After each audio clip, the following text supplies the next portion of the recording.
enfrentado lo mismo que Pablo Longueira. Entonces, a mí me gustaría más que estuviésemos discutiendo el por qué en democracia los corruptos pueden ser candidatos.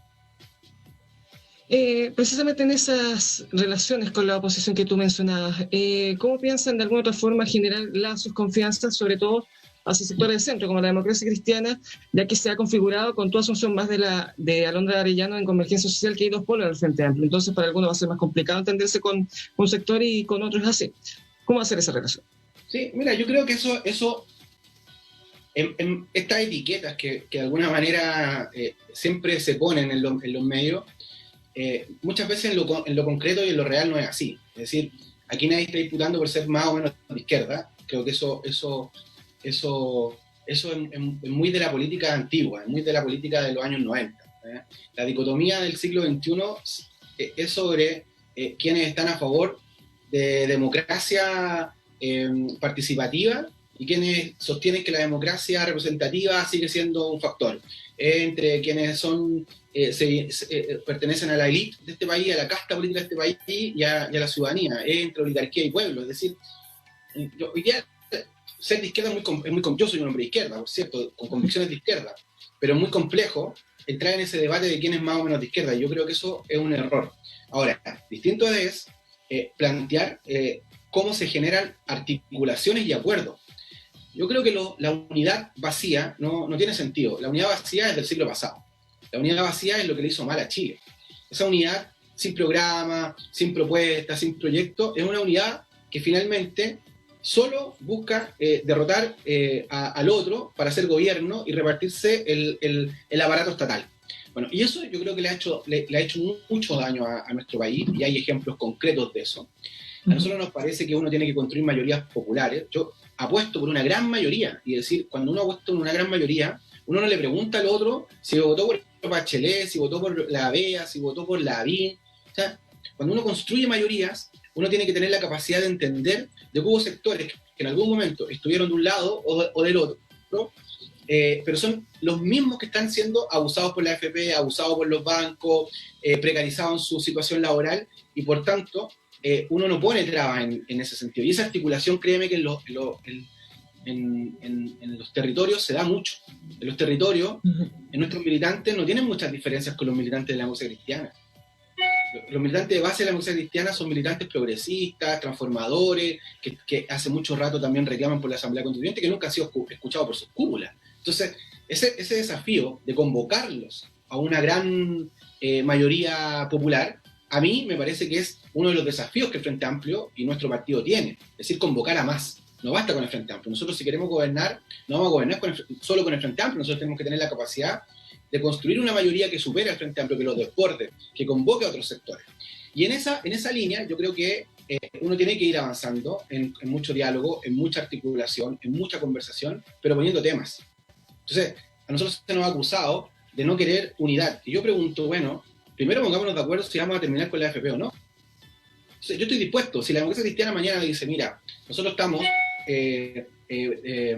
por terminar con la AFP, entonces nosotros estamos dispuestos a ir a su sede, a firmar un acuerdo con ellos al tiro, para que a la semana siguiente en el Congreso estemos presentando un proyecto de ley para terminar con la AFP. Bueno, eso es articulación, eso es construir unidad. Eso es construir unidad con sentido, unidad con futuro, unidad con proyecto. Y yo creo que esa articulación se va a dar, probablemente no entre todos y todas, pero se va a dar porque es necesaria para Chile, y va a superar los cánones tradicionales de la política. Entonces las alianzas políticas no se van a dar por arriba, las alianzas políticas se tienen que dar por abajo, se tienen que dar en los territorios, se tienen que dar en los espacios donde se está haciendo la política, en el centro del ser humano. Ahí es donde se tienen que construir las articulaciones, y de abajo hacia arriba van a permear a los partidos políticos, y nos vamos a ver obligados, porque la ciudadanía nos va a obligar, así como nos ha obligado desde el 18 de octubre en adelante, a correr los límites de lo posible, también a construir políticas de alianza. Jorge, bueno, ustedes ven un poco ya una hoja de ruta más o menos de lo que quiere Comunes y también lo que quiere el Frente Amplio, hablando obviamente de poder tener diálogo con sectores más afines a ustedes, pero te llevo a otro lado, pero siempre en la misma línea. ¿Cómo ves tú que va a terminar este gobierno del presidente Sebastián Piñera, que para muchos ya el gobierno prácticamente está por terminado, porque no tiene mucha reacción, está trabajando sobre la marcha y en el último cambio de gabinete se fue a la derecha mucho más dura. Pero ¿cómo ves tú los últimos meses de gobierno que le van quedando al presidente Piñera, que finalmente son los que van a pavimentar el futuro de Chile? Porque de ahí más o menos también se desprende quién va a poder ser el próximo presidente o presidenta de nuestro país después de las elecciones que vengan el próximo año. Mira, a mí por el bien de la gente, por el bien de la ciudadanía, por el bien del pueblo, me gustaría que este gobierno terminara bien. O sea, a mí créeme que me encantaría que el gobierno terminara bien, porque eso significa que la ciudadanía estaría mucho mejor de lo que está hoy día. Pero yo lo veo muy difícil y veo muy compleja la situación del gobierno. Primero porque tú tienes un punto que es cierto, el gobierno se acabó. El gobierno en términos concretos dejó de gobernar. Y hoy día lo que hace finalmente es administrar el Estado, pero resguardar a la derecha. O sea, su interés es resguardar lo más posible a los sectores de la derecha en términos políticos y a los sectores empresariales en términos económicos. Y por tanto, su política, lo único que busca es tratar de que esos límites que la ciudadanía ha corrido y que nos ha obligado a la clase política a correrla, se corran lo menos posible.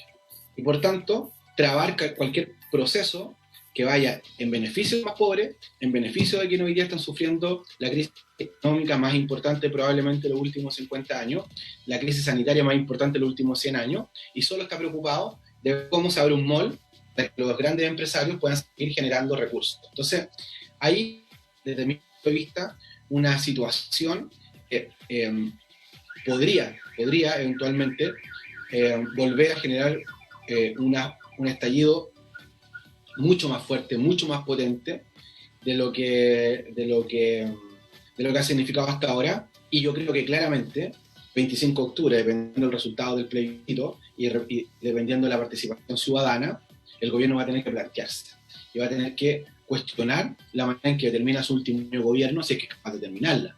Y en ese sentido yo veo bastante compleja la situación, pero nosotros tenemos que de alguna manera hacer todos los esfuerzos, y insisto, todos los esfuerzos necesarios por tratar de empujar aquello que el gobierno no empuja desde el Parlamento, desde el debate político, desde el sentido común, porque hay que entender que las decisiones del gobierno terminan afectando el bolsillo de la ciudadanía, terminan afectando el diario vivir de nuestra gente. Si hoy día la gente no termina a fin de mes, tuvo que sacar su 10% de una pensión que ya es miserable, y que probablemente sea más miserable aún, para poder, de alguna manera, terminar. Todas las encuestas lo plantean así. El 70% de los recursos se fue a pagar deudas.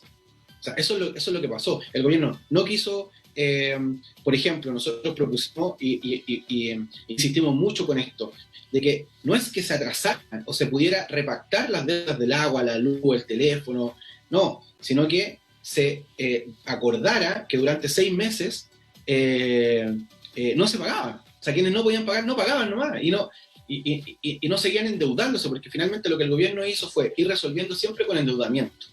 Y por tanto, cuando tú recibes recursos, que son recursos de alguna manera para poder sostener tu vida, terminas pagando aquello que durante 6 meses no pudiste pagar, no por tu culpa, no por tu responsabilidad, sino porque tienes un Estado que no es capaz de resguardarte en los momentos más críticos de un país. Y cuando un Estado no dice, y esto es muy importante, porque durante 30 años se nos dijo que había que resguardar la economía para cuando vinieran vacas flacas, que no se podía endeudar el país, que no se podía gastar más, en derechos sociales, porque había que resguardar el momento de una crisis. Bueno, sí.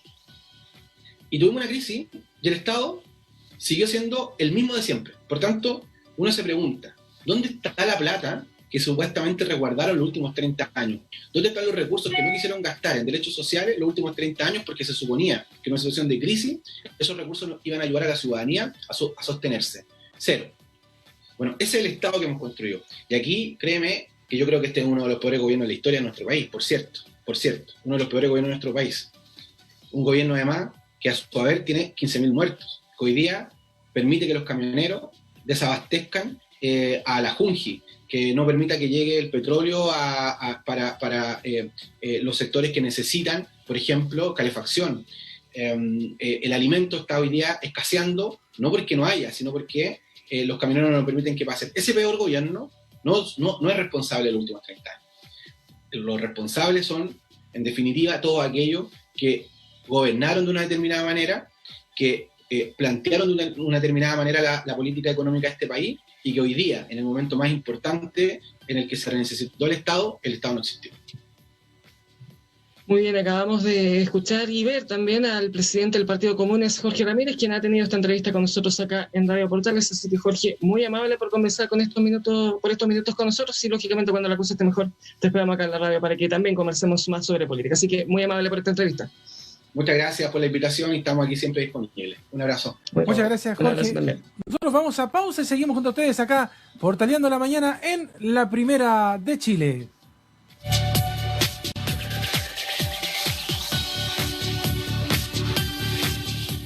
Radio Portales le indica la hora.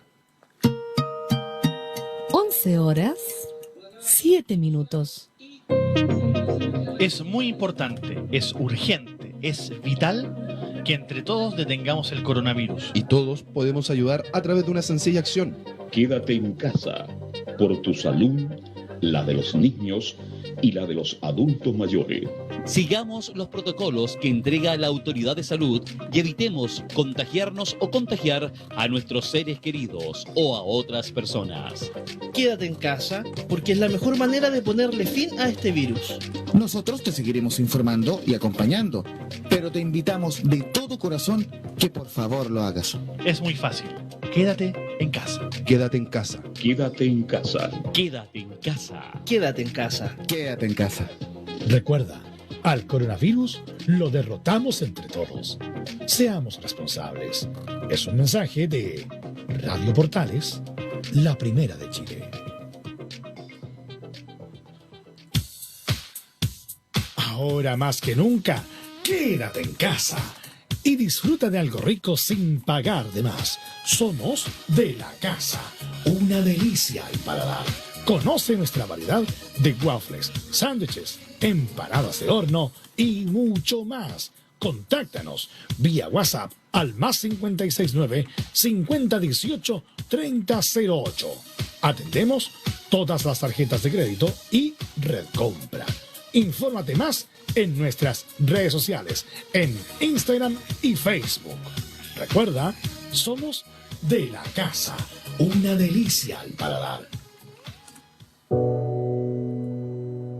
Soy Pepe, papá y abuelo. Este año fui diagnosticado con cáncer de próstata. Empecé un tratamiento de radioterapia y en mi última sesión, mi hijo me abrazó emocionado. Sentí su alivio y cercanía.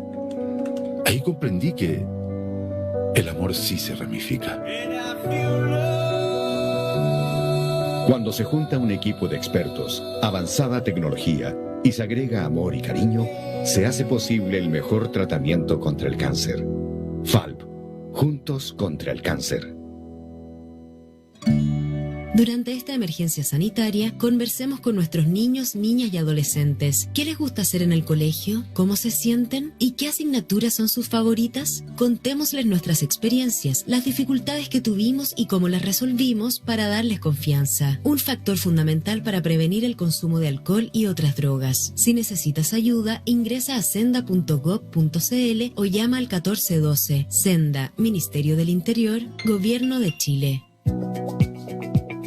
¿Problemas de familia, herencias, laboral y otros? AIG Legal, estudios de abogados que entrega asesoría directa y personalizada para atender su situación personal. Especialistas en derecho de familia, herencias y derecho laboral, entre otras áreas. Comuníquese con nosotros y agende una reunión sin costo al +569 7304 6792 o visite nuestra página web www.aiglegal.cl.